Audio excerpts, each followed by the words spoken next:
Does that give you more hungry to perform sa topic?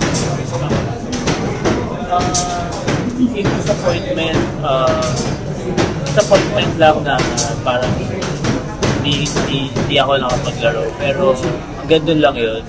Kasi alam ko naman na may mga bagay-bagay na pag hindi time na to mangyayari, sa ibang time siya pwede mangyayari. Ang importante lang is ready ka when the day comes, or pag dumating yung time na yun. Like for example, yung sa amin, hindi na line up nila Calvin, ni Po, tsaka ni Jason dahil it's out of our control. Wala talaga sa control namin. Pero gusto kami ni Coach Lim, gusto kami ng management, ng mga bosses.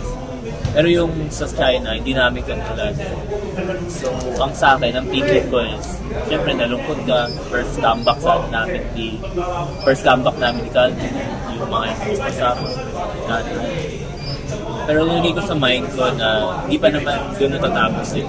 Naglalaro pa rin ako, naglalaro pa rin kami. I'll make sure na sa susunod na mabibigyan ulit kami ng opportunity or ako ng opportunity. I'll make sure na ready ako. Kasi yun lang naman yung nagmamati din. Malay mo, next na Gilas ulit, meron ulit na patawag kami.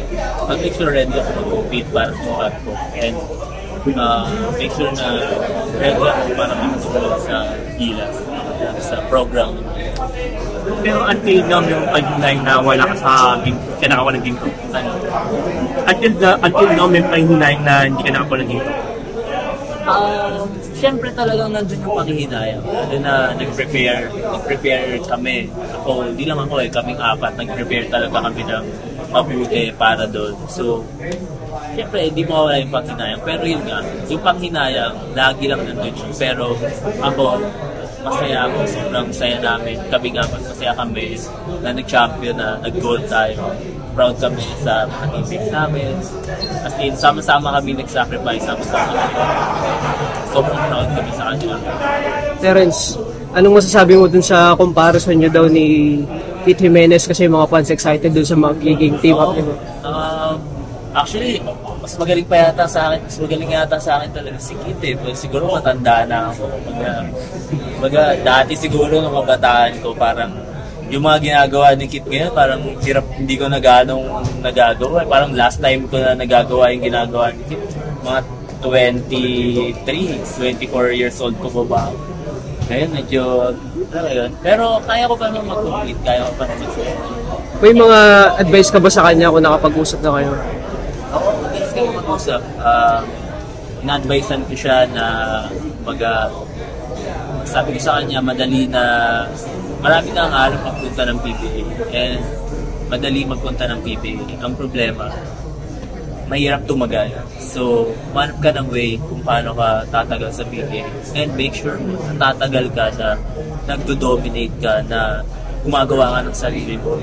Hindi yung parang normal ka lang na player, normal ka lang na PBA player. Sabi ko, huwag kang makontento na parang role player or saktong.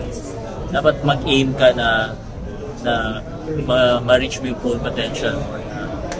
Isa ka sa mga nag-dominate sa PBA. Pag sinabi yung pangalan mo, alam nila na dumaan ka sa PBA, isa ka sa nag-dominate yan yung time.